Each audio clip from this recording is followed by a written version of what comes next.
아, 오늘 무지준 인트로를 안 했네? 아, 아까 피자 있을 때 할걸. 무서운 게? 투명 피자 보여주기. 시대 좋아! 무서운 게 시대 좋아. 오?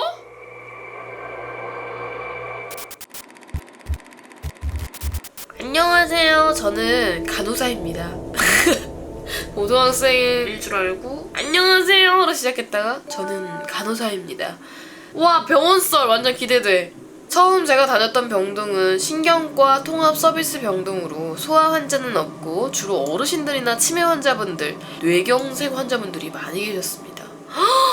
그러던 어느 날 밤 근무를 하고 있는데 어떤 환자가 저기 할머니가 뭐라고 부르신다고 알려주셔서 많이 마르신 어르신 환자분께 갔습니다. 자꾸 아기가 우는데 좀 달래봐. 저희 병동에서 코너 돌면 나오는 옆 병동이 소아 환자 병동이라 실제로 가끔씩 아기가 울긴 했는데 이땐 그냥 라운딩, 정기적으로 환자 상태 보며 다니는 것을 돌다가 내가 울음소리를 못 들었구나 싶어서 환자분께는 옆에 소아 병동이 있는데 거기서 우나봐요 하며 달래드렸습니다. 그랬더니 환자분께서는 그래? 근데 너무 우는데? 어디 아픈가 봐 하시더라고요. 사실 저에겐 아기 울음소리뿐만 아니라 아이 소리 자체가 들리지 않았습니다. 다음날 다시 나이트 근무를 하는데 그 할머니 환자분께서 상태가 너무 안 좋아져서 중환자실로 내려가셨다고 하더라고요. 그리고 다음날 야간 근무가 시작되는 스케줄이라 첫 번째 밤 근무를 하고 있었는데 그 같은 병실에서 또 콜벨이 울렸습니다.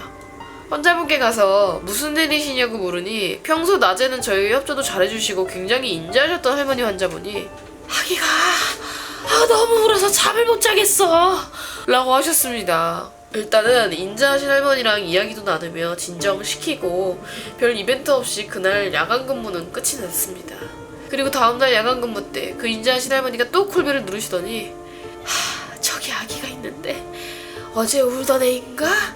나 할머니도 힘드시겠다. 만약 할머니 진짜 듣는 거라면.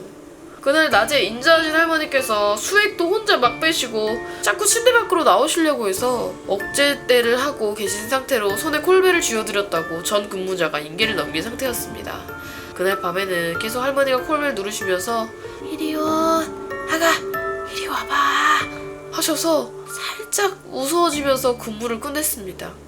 그리고 마지막 나이트 근무 때 억제대를 하신 할머니 환자분께서 역시나 어제와 마찬가지로 콜벨을 계속 누르셨어요.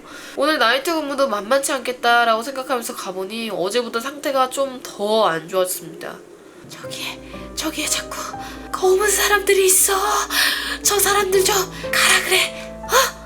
하시면서 화를 내시더라고요. 저기 검은 옷 입은 사람 가라 얘. 저 2명 내보내! 라는 말만 계속해서 하시다가 잠에 드셨습니다. 그리고 4오프를 보내고 4일을 쉬었다는 듯 다시 병동에 출근할 때 그 할머니가 안 보이시더라고요. 다른 간호사쌤께 여쭤보니 폐 상태도 안 좋아지고 뇌경색이 진행하셔서 중환자실로 내려갔다고 듣게 되었습니다. 워낙 평소에는 그분과 친했어서 중환자실 다니는 동기 친구에게 환자분 상태 어땠냐고 물어봤는데 그 다다음 날 돌아가셨다고 하더라고요. 그때 자꾸 지난번 아기 소리를 들은 환자가 생각나서 그 환자분은 어찌 됐나 하고 기록을 보니 그분께서도 저번 달에 돌아가셨더라고요. 그리고 2달 정도 뒤 다시 나이트 근무를 하는데 그날따라 정말 정신이 없었습니다. 이상하게 그 병실에 걸어 다닐 수 있는 환자가 없는데 그 병실의 화장실 콜벨이 계속 울리는 겁니다. 그 와중에 또 어떤 환자분이 선망 증상을 보이고 있었습니다. 저기에 2명이 자꾸 쳐다봐요. 저기 검은 옷 입은 사람은 누군데 저기 계속 있는 거예요? 라고 말입니다. 와, 이쯤 되면 진짜 다 같이 보는데? 진짜 저승사자는 검은색 옷 입고 다니나? 나 진짜 궁금하다. 저승사자 어떻게 생겼나? 그날 근무한 간호사와 조무사 선생님들끼리 오늘 왜 이렇게 무섭냐며 저분도 상태 안 좋아지시는 거 아니냐 이러면서 정신없고 힘든 밤 근무가 끝이 났습니다. 그리고 정말 소름돋게 그 검은 옷 2명을 본 환자들은 며칠 뒤 너무 소리를 지르고 도저히 약물로도 진정이 안 돼서 주치 보고 후 제가 직접 중환자실로 내려보내고 인계까지 했습니다. 그렇게 그날 근무가 끝나고 나중에 동기들끼리 만났는데 저의 인계를 받던 친구가 햄치즈야, 너가 보낸 그 환자 오늘 돌아가셨어. 근데 곧 돌아가실 것 같았어 하더라고요. 왜? 그분 선망만 있잖아 하고 물었더니 중환자실에서 상태가 안 좋아지는 환자들이 항상 똑같은 곳에 남자애를 본다고 하는 겁니다. 쪼그리고 하얀 얼굴에 노란 옷을 입은 남자예요. 이기영 아니야?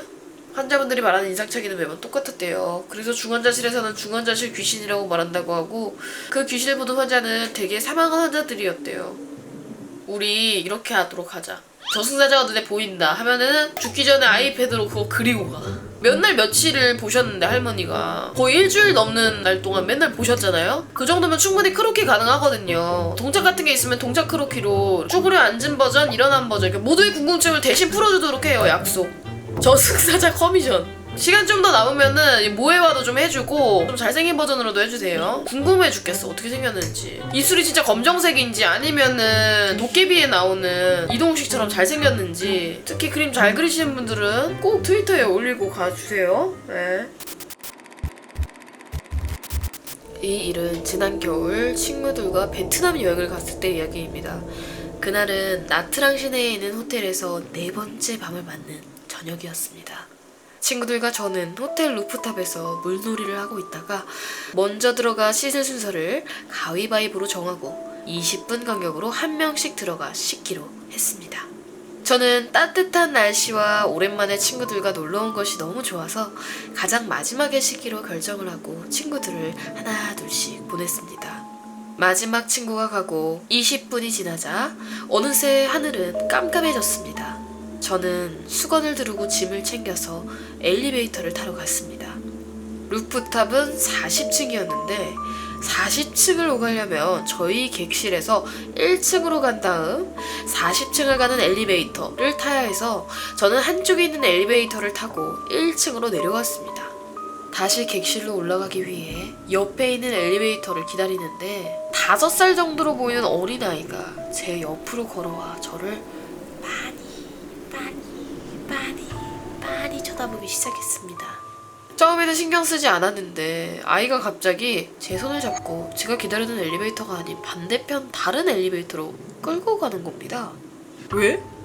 당황했지만 빨간색 원피스에 작은 구두, 양갈래로 따은 머리가 너무나도 귀여운 어린아이 같아서 아이를 따라갔습니다. 아이는 베트남 사람인지 자꾸만 저에게 말을 걸어왔지만 저는 알아들을 수가 없었습니다. 그저 계속해서 엘리베이터를 타자고 저를 흔들 뿐이었습니다. 하지만 이상했습니다. 제가 이곳에서 4일을 머무는 동안 아이가 타자고 하는 엘리베이터는 운영하지 않았거든요. 한참을 엘리베이터 앞에서 아이가 하는 말을 가만히 듣고 있다가 띵 하고 엘리베이터 문이 열렸습니다. 저는 평소 겁이 정말 없기도 하고 하는 일도 아이들과 함께 하는 일이다 보니 보호자 없이 혼자 있는 아이의 말을 들어줘야 할 것 같아 아이를 따라 엘리베이터로 들어갔습니다. 나 같아도 그랬을 것 같아. 애가 혼자 있으니까 위험하고 무슨 말을 하는지 모르니까 이 친구가 나한테 도움을 요청하거나 하는 마음에 따라갈 것 같아. 엘리베이터에 들어간 후 저는 이상함을 느꼈습니다. 아까 말했듯이 이 호텔에는 40층 루프탑입니다. 그러나 아이는 42층의 버튼을 눌렀고 엘리베이터는 출발을 했습니다. 저는 그냥 루프탑 위에 객실이 더 있나봐 라고 생각을 했습니다. 왜냐면 제가 탄 엘리베이터는 제가 한 번도 타본 적이 없는 엘리베이터였기 때문에 내가 모르는 층이 있을 수도 있겠다라는 생각이 들었거든요. 그러다 다시 띵 하고 엘리베이터 문이 열렸습니다. 천천히 열린 엘리베이터 문 밖의 42층은 평범한 호텔 객실 복도였고 한쪽에 창고가 눈에 들어왔습니다. 아이는 제 손을 잡고 저를 창고로 집어넣었습니다. 그리고 문을 잠가버렸습니다. 저는 저를 창고에 집어넣고 사라진 아이 때문에 당황하기도 했고 갑자기 들어온 창고가 손이 보이지 않을 정도로 깜깜하고 매우 협소한 공간이라 숨이 막혀오는 기분이었습니다. 미쳤나봐. 저는 창고를 빨리 벗어나고 싶어 아이에게 문을 열어달라고 영어로 소리를 질렀습니다. Hey! Open the door! 하지만 문 밖에서는 아무런 소리도 들리지 않았고 한참의 정적이 흘렀습니다. 그러다 닫힌 창고 문 사이로 아이가 메어이! 메어이! 라며 울음이 섞인 목소리로 소리를 지르는 것이 들려왔습니다. 엄마라는 뜻이래. 첫 번째 부름은 누군가를 애절하게 부르는 소리였고 두 번째 부름은 무언가에 두려운 듯 울며 소리 지르는 소리였습니다. 제가 이렇게 분석까지 할 정도로 오랜 시간, 시간이 얼마나 흘렀는지 모를 만큼 반복해서 들려왔습니다. 저는 좁은 공간에 어지럽고 서 있기가 힘들어 엄청 좁았나 보다 진짜. 쪼그려 앉아 귀를 막고 가만히 있었습니다. 그러다 갑자기 반복해서 들려오던 소리가 점점 줄어들었습니다. 저는 밖으로 나갈 수 있을 것 같아 손잡이를 잡았고, 그 순간 한쪽 벽면에서 자동차 헤드라이트 같은 하얀 불빛이 아주 가까이서 번쩍하고 켜지더니 한순간에 앞이 보이지 않았습니다. 숨이 막히는 기분이 들고 머리가 깨질 듯이 아프면서 아이의 말소리가 계속해서 들리다가 눈이 딱 하고 떠졌을 때 저는 1층 엘리베이터 앞이었습니다. 어? 그 순간에 저는 아무런 이질감 없이 자연스럽게 엘리베이터를 타고 방으로 갔습니다. 기억이 나지 않았던 것이죠. 그거 아니야? 빛 이렇게 비추면은 잊어버리는 거 있잖아. 메인인블랙 아니야 이거? 뭐야 이게? 전 방에서 샤워를 하고 나와서 친구들과 맥주를 마시며 쉬다가 왜 이래 늦게 들어왔냐는 친구의 말에 갑자기 머리가 깨질 듯이 아프더니 42층의 기억이 돌아왔습니다. 왜인지 눈에서 눈물이 흐르더라고요. 그냥 인공 눈물을 넣은 것 마냥 드라마처럼 또르륵 하고 눈물이 흘렀습니다. 슬픈 느낌은 아니었어요. 뭔가 충격적인 거 아닐까? 그치? 베트남어를 하는 친구가 로비 직원에게 엘리베이터에 대해 물어보니 그 엘리베이터는 그냥 40층에 가는 엘리베이터인데 자주 사용하지 않아 작동을 멈춰둔 것이라 얘기했습니다. 42층 같은 건 존재하지 않았고요. 저희는 그냥 이상한 꿈을 꿨다 생각하고 여행을 계속했습니다. 나도 꿈 꿨다고 생각하겠다. 여행 마지막 날 저희는 베트남어를 하는 친구의 어머니 식당으로 가서 저녁을 먹었습니다.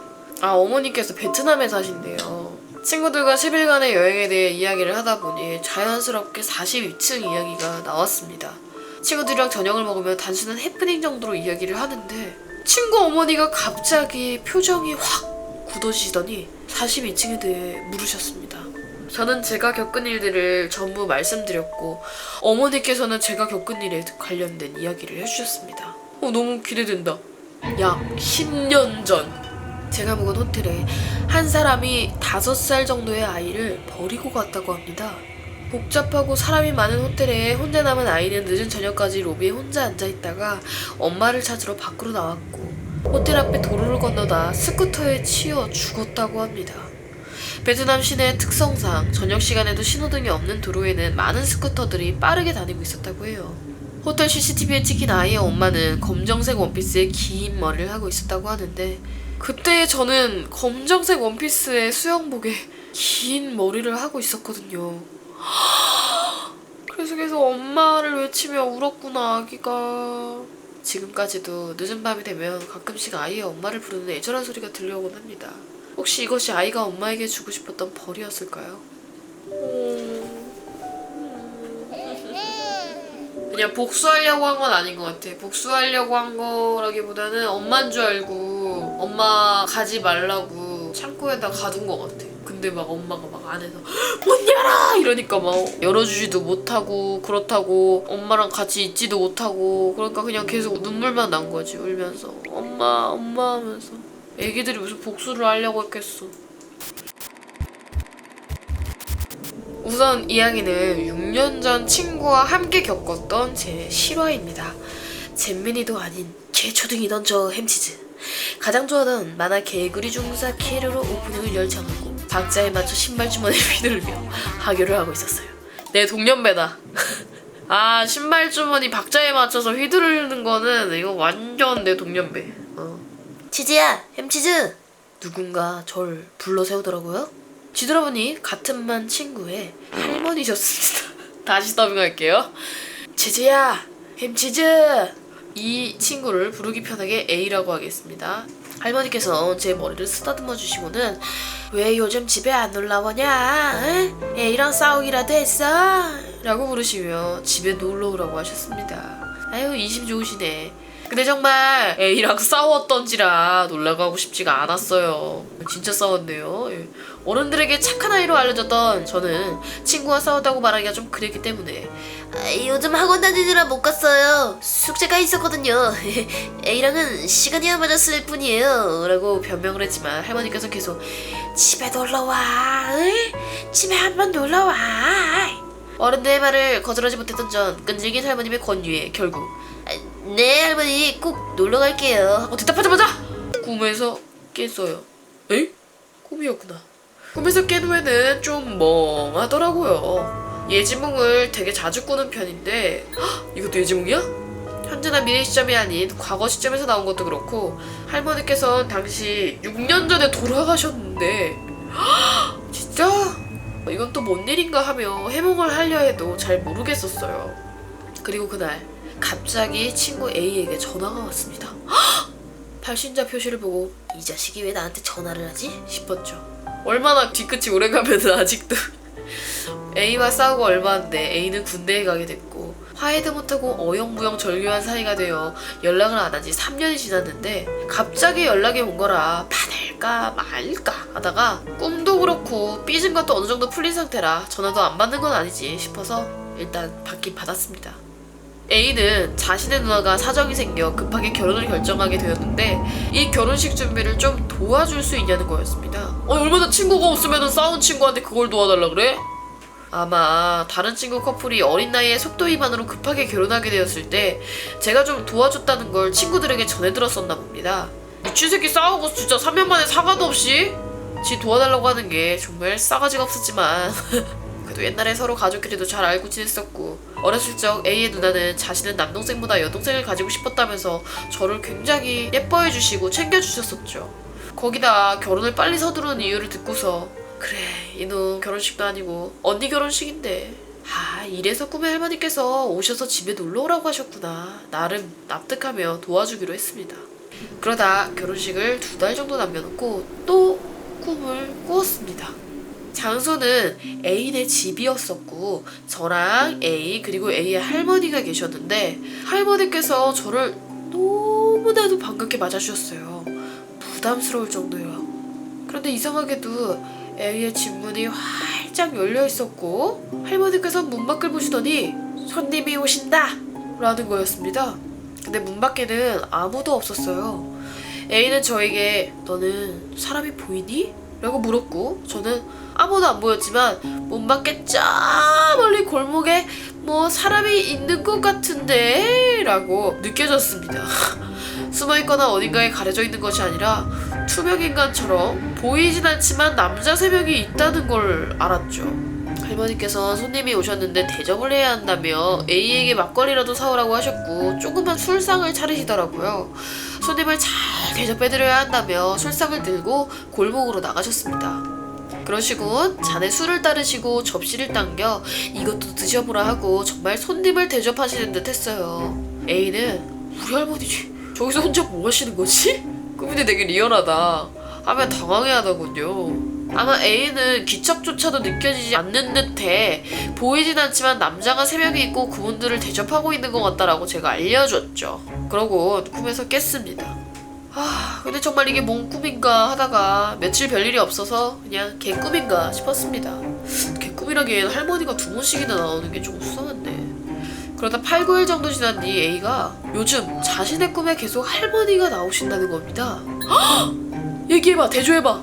근데 할머니께서 우리 집에 오신 손님을 잘 대접해야 한다며 손님을 대접하는데 자신은 안 보인다고. 내가 꿨던 꿈이랑 똑같잖아? 그러다 A의 말에 2번째로 또 소름이 돋았어요. 그런가? 근데 왜 3명이지? 꿈 처음 꾼 날엔 너도 우리 집에 있었는데 너가 그랬거든? 남자가 3이라고? 둘이 같이 꿈을 꾼 거야? 뭐야 꿈이 블루투스로 이렇게 돼요? 아니지 이건 거리도 있으니까 와이파이지 이거. A와 저는 같은 날 같은 꿈을 꾼 거였어요. 너가 처음 꿈은 사실 나도 꿈이라고 말하니 A도 똑같이 소름 돋아하더라고요. 이게 예사 꿈은 아니구나 싶어 꿈꿀 때마다 제게도 알려달라고 했습니다. 그렇게 그 후 3일은 똑같이 할머니께서 술상을 차려 손님 대접을 하시다 4일째부턴 할머니가 안 계시더랍니다. 하루도 빠짐없이 계속 꿈을 꾸던 A는 누나 결혼식 한 달밖에 안 남았는데 흉몽을 꾸고 있는 것 같다며 불안해했습니다. 뭐지? 언니의 남편 될 사람이 알고 보니까 3명을 죽인 거 아니야? 아니겠죠? 그리고 그날 밤 정말 또 애인의 집에 있는 꿈을 꿨어요.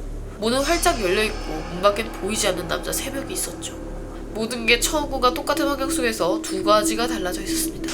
하나는 A의 말대로 할머님이 안 계셨다는 거였고 다른 하나는 손님들이 처음보다 집에 가까워졌다는 겁니다. 들어오면 안 될 것 같아. 문 밖을 빤히 쳐다보니 A가 손님들이 계신 거냐고 물어서 하고 그렇다 대답을 해줬고 상황을 판단하기 위해 머리를 굴렸습니다. A도 있구나. 손님들이 계신 거냐고 물어본 것도 실제 A가 물어봤을 것 같아.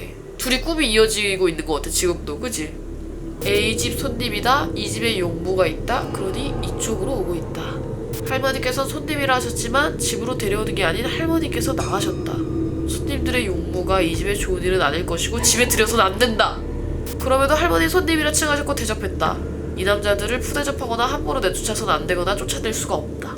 우와, 머리 진짜 좋다. 계산을 다 한 후 A에게 야 술래와 하고 저도 할머니가 하신 것처럼 조그만 술상을 차려 골목으로 나가 보이지 않는 손님들께 할머니만큼은 아니지만 저도 요리 좀 한다 하며 가벼운 농담을 시작으로 손님 대접을 시작했습니다. 아무도 없는 것 같은 술상에서 저는 혼자 주저리 떠들었어요. 혼자 떠드는 저 스스로가 이상하고 어색했지만 말을 그만둘 순 없었죠. 보이진 않지만 손님들께서 정말 음식을 드시는 건지 음식과 술이 줄어드는 게 보이더라고요. 상상만 해도 소름 끼쳐. 뭔가 살 떨렸을 것 같아요. 그죠? 최대한 웃으면서 재미있는 이야기를 하는 척 하는데 앞에 음식들이 눈앞에서 이렇게 줄어드는 걸 보는 심정이 얼마나 소름 돋고, 그죠? 그렇게 쭉 하루도 빠짐없이 A와 같은 꿈을 꾸었습니다. 꿈을 꿀 때마다 나름 대접을 했음에도 조금이지만 점점 손님들은 집에 가까워졌습니다. 언니 결혼식에 혹여라도 부적달까 누구한테 말도 못하고 둘이서 열심히 대접을 하였지만 언니의 결혼식 날짜와 함께 손님들도 점점 가까이 다가오고 있었습니다. 결혼을 하면 안 되나? 불안한 마음에 하루하루 열심히 대접을 했고 걱정했던 것과 달리 결혼식은 어떠한 난관 없이 잘 치러졌습니다. A와 저는 그럼에도 혹시 모르니 맘 놓지 말고 꿈속 대접에 소홀히 하지 말자며 의지를 불태웠죠. 진짜 보살이다. 나 같으면은 당장 뛰쳐나가가지고 난 안 할래! 우리 집도 아닌데 이씨! 이러고 갔을 텐데 A는 진짜 빚진 거다 이거. 어떻게 해도 못 갚는다 이 빚은 이거. 그리고 그날 밤 또 A의 집이었습니다. 당황스럽게도 손님들이 이미 거실까지 들어와 있더군요. 그냥 갑자기? 야, 점점 들어오는 것도 아니고 갑자기 하루아침에 거실에 나 앉았어? 당황한 제 모습을 보고 A도 상황이 심상치 않음을 눈치챘습니다. 둘이 울먹거리며 어쩌지 하고 있는데 갑자기 안방문이 열리더니 A의 아버지께서 나오셨어요. 안돼, 아버지 나오지 마! A네 집이니 어찌 보면 아버지가 계신 게 당연함에도 항상 꿈에서 A와 손님들 말고는 누가 있을 거라 생각을 해본 적이 없어 아저씨의 등장 또한 절 당황하게 만들었습니다. 왠지 아버지 죽을 것 같아 괜히. 아저씨는 손님들 쪽을 향해 지금껏 양해해 주셔서 감사하다고.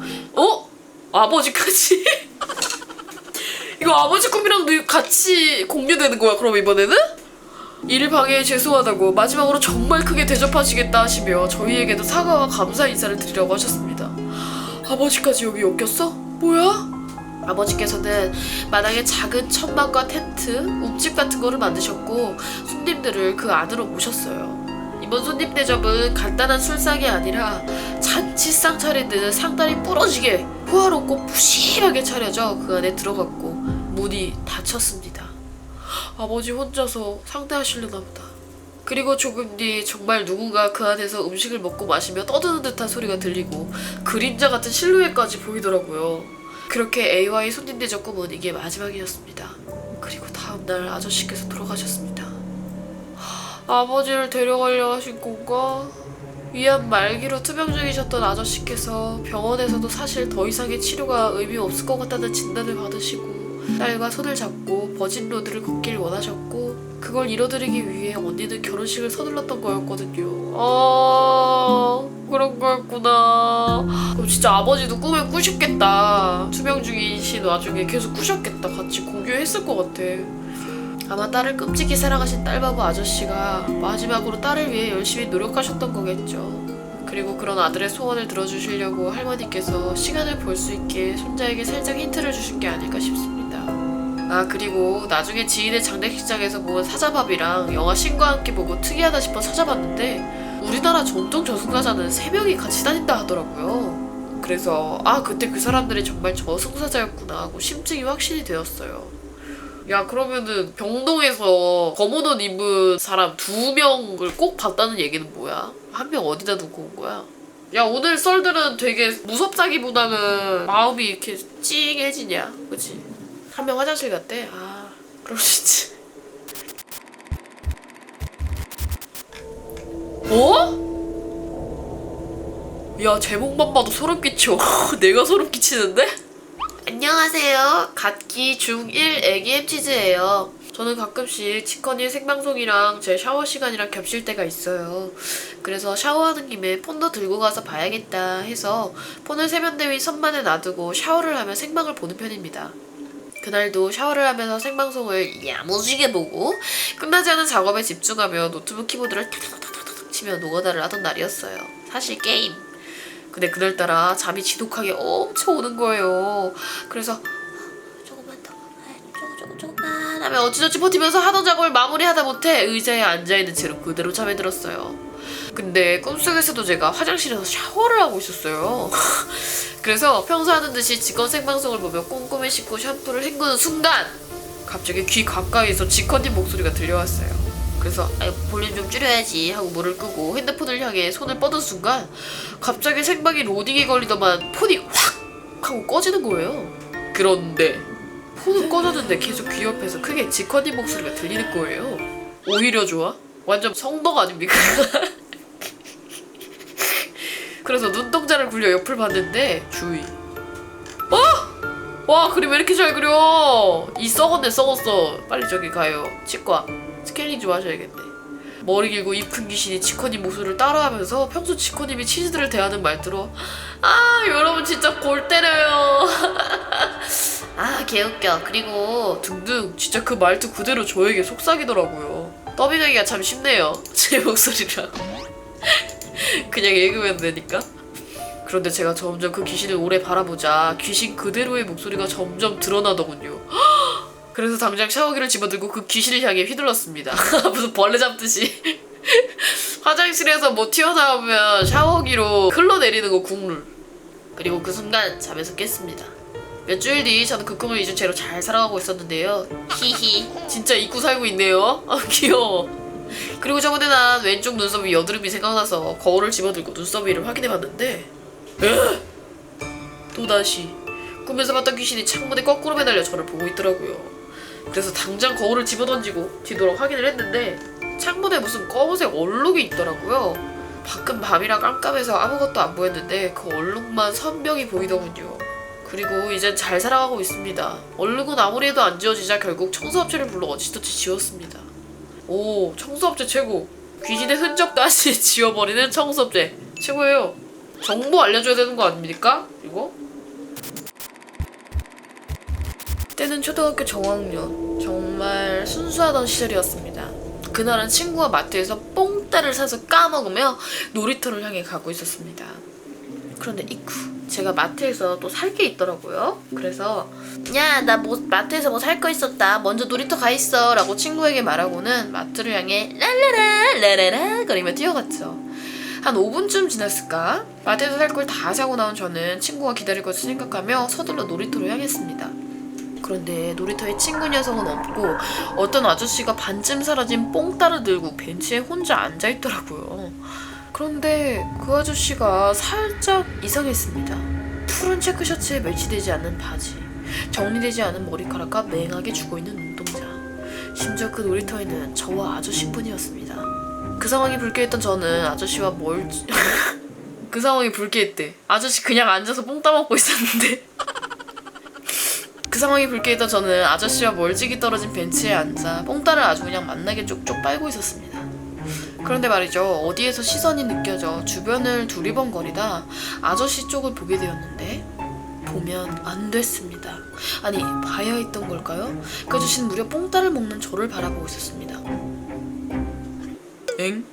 아저씨 불쾌한 상황일만 하네. 전 그 자리에서 무서움과 두려움에 먹던 뽕따를 내던지고는 도망갔습니다.